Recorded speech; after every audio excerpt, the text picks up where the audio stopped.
नमस्कार साथियों, स्वागत है आप लोगों का गुरुकुल स्टडी अड्डा में। साथियों, आज मैं आप लोगों के लिए कक्षा 6 इतिहास का शिक्षण योजना लेकर के आया हूं। तो दोस्तों चलिए वीडियो शुरू करता हूं। सर्वप्रथम ऊपर आप शिक्षण योजना संख्या लिखेंगे, फिर उसके नीचे आप 5 कॉलम बनाएंगे। दिनांक, कक्षा, विषय, पाठ संख्या व नाम और समय।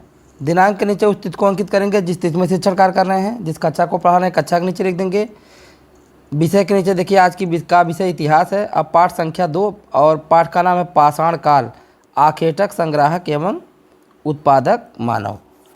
इसके बाद समय 40 मिनट हो जाएगा। लर्निंग आउटकम, पाषाणकालीन मानव के रहन सहन की विशेषताओं की समझ विकसित करना, मानव उत्पत्ति से लेकर धातु काल तक की विकास यात्रा में आए बदलावों की समझ विकसित करना, पाषाण काल व धातु काल में इस्तेमाल होने वाले औजारों की समझ विकसित करना।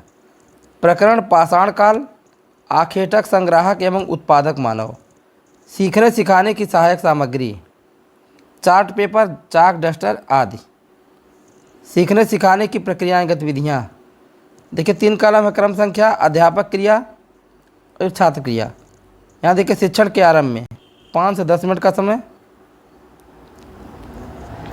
पृथ्वी का सबसे जागरूक प्राणी कौन है? मानव। मानव सर्दी, गर्मी, वर्षा से सुरक्षा हेतु क्या बनाता है? मकान। प्राचीन काल में मनुष्य अपनी सुरक्षा जंगली जानवरों से कैसे करते हैं? हथियारों से। प्राचीन काल में हथियार किस वस्तु के बने होते थे? अलग अलग उत्तर प्राप्त होते हैं। मानव ने आग जलाना कब सीखा? सभी बच्चे मौन हो जाते हैं। शिक्षण के दौरान 20 से 25 मिनट।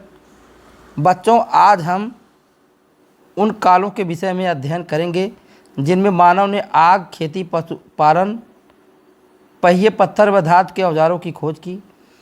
आज हम पाषाण काल व इसके विभिन्न कालों एवं धातु काल के विषय में अध्ययन करेंगे। अध्यापक तेज आवाज़ व सही उच्चारण के साथ पाठ पढ़ाएंगे और पाठ में आने वाले विभिन्न प्रकरणों की सही व्याख्या बच्चों को बताएंगे। मानव शास्त्री, मानव के समय समय पर होने वाले विकास, विभेद आदि की जानकारी देने वाले मानव शास्त्री कहलाते हैं। पाषाण काल, पाषाण काल अर्थात पत्थरों का समय। मानव अपनी रक्षा और भूख मिटाने के लिए सर्वप्रथम पत्थरों के औजारों का उपयोग किया।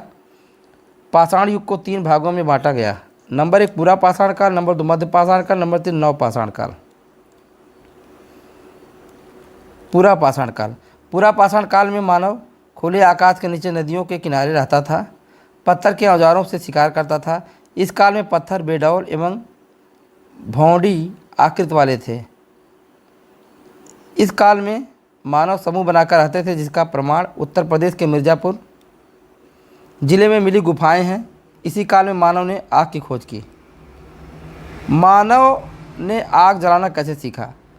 औजार बनाने के लिए वे एक पत्थर पर दूसरे पत्थर से चोट मारते थे, जिनके टकराने की चिंगारी निकली, जिससे मानव को आग का ज्ञान हुआ। इससे वह सूखी पत्तियों, लकड़ी के टहनियों आदि को जलाने लगे। आग की खोज इस काल की महान उपलब्धि थी। मध्य पाषाण काल, इस काल में औजार पूरा पाषाण काल की अपेक्षा छोटे थे। इसी काल में मानव को खेती करने का ज्ञान प्राप्त हुआ। इस काल में मानव संग्राहक बना और मानव ने कुत्ते को पालतू बनाया। कुत्ता मानव का प्रथम पालतू पशु है। नव पाषाण काल, इस काल में मानव भोजन संग्राहक से भोजन उत्पादक बन गया तथा औजार भी अधिक उपयोगी एवं सुडौल बना लिए गए। इसी काल में मानव ने पशुपालन प्रारंभ किया और इसी काल में मानव ने पहिए का आविष्कार किया। धातु काल, इस काल में मानव ने धातुओं का इस्तेमाल शुरू किया और सबसे पहले तांबे का प्रयोग किया। इसलिए इस युग को ताम्र पाषाण युग कहते हैं। धीरे धीरे मानव ने तांबे व जस्ते को मिलाकर मिश्रित धातु कांसा बनाना सीख लिया। शिक्षण के बाद 10 से 15 मिनट। अब बच्चों से बोध प्रश्न किए जाएंगे और जानेंगे कि उनका कितना समझ आया है, उनको कितना समझ आया है। श्यामपट्ट कार्य बोध प्रश्न। पहला प्रश्न, आग की खोज किस काल में हुई? नंबर 2, मानव ने खेती करना किस काल में शुरू किया? नंबर 3, पहिए का आविष्कार कौन से काल में हुआ? नंबर 4, मानव का प्रथम पालतू पशु कौन है? नंबर 5, ताम्र पाषाण युग किस काल को और क्यों कहते हैं? मानव ने आग जलाना कैसे सीखा? गृह कार्य। घर बनाने में हम किन किन सामग्री का प्रयोग करते हैं? सूची बनाइए। प्रोजेक्ट कार्य। पाषाण कालीन मानव तथा वर्तमान मानव के रहन सहन में क्या समानता है और क्या क्या असमानता? सूची बनाइए। शिक्षक की आगामी योजना। शिक्षण के पश्चात आकलन में उभर कर आई कमजोरियों को ध्यान में रखते हुए आगे की शिक्षण योजना बनाएंगे। आगे देखिए, पाठ को आवश्यकतानुसार कई वादनों में पढ़ाने के लिए खंडों में विभाजित करेंगे। पाठ के अभ्यास प्रश्नों को आगामी वादनों में पूर्ण करेंगे। लर्निंग आउटकम प्राप्त न होने की स्थिति में पाठ को पुनः अन्य योजनाओं व गतिविधियों को शामिल करके पढ़ाया जाएगा।